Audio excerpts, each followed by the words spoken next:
11వ అధ్యాయము దుఃఖానికి నిర్వచనం. దుఃఖం గురించి పదే పదే చెప్పుకుంటూ ఉంటాం కదా.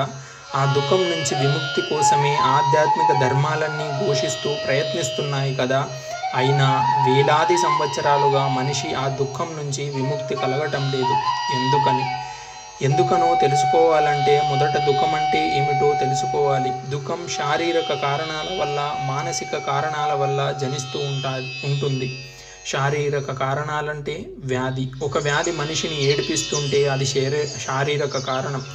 ఆకలితో అల్లాడిపోతూ ఉంటే అది శారీరక కారణం. దాహంతో తహతలాడిపోతూ ఉంటే అది శారీరక కారణం. ప్రమాదం వల్ల కానీ ఇంకో రీతిన కానీ గాయాలైతే అది శారీరక కారణం. చలి తీవ్రతకు తట్టుకోలేక గజమని వణికిపోతూ ఉంటే అది శారీరక కారణం. ఎండదాటికి తట్టుకోలేక శరీరం నిస్త్రాణకు గురి అయితే అది శారీరక కారణం. ఇహ మనస్సు. ఇది పడే దుఃఖము చాలా చిత్రమైనది.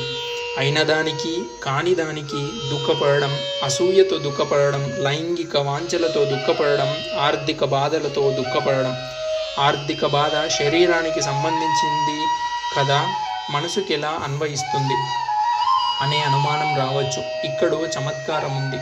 నెలకు 3,000 4,000 సంపాదన లేకపోతే అవసరాలు తీరవు కాబట్టి అది శారీరక దుఃఖం.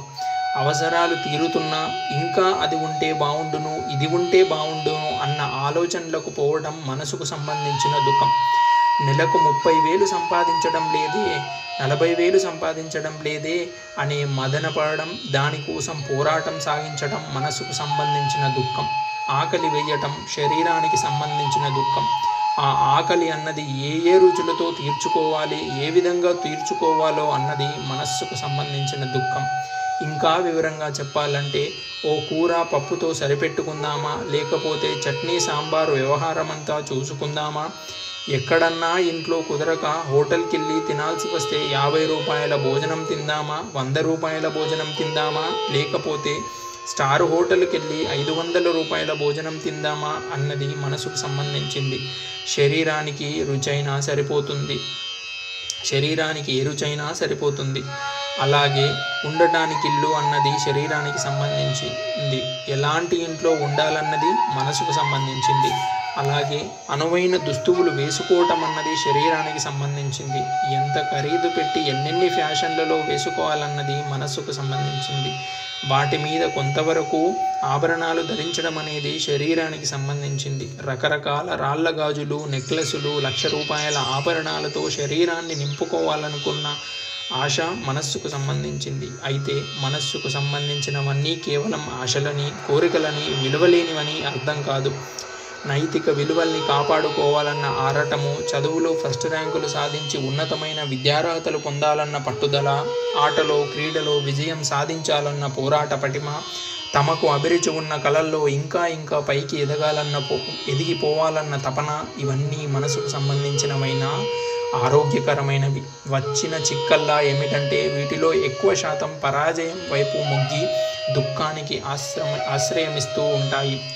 ఇహ మూడోది, దుఃఖానికి అన్నిటికన్నా ముఖ్యమైన కారణం అసంతృప్తి. ఈ అసంతృప్తి అనేది చాలా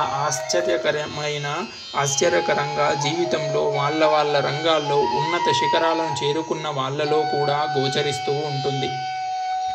పెద్ద సినీ నటులు, అగ్రశ్రేణి కళాకారులు, క్రీడాకారులు, వ్యాపారవేత్తలు, అంతర్జాతీయ స్థాయిలో కూడా వెలిగిపోతున్న గాయకులు, ఇంకా అనేక శాఖలలో ఉన్న వాళ్ళు ఈ తీవ్రమైన అసంతృప్తికి లోనవటం చూస్తూ ఉంటాం.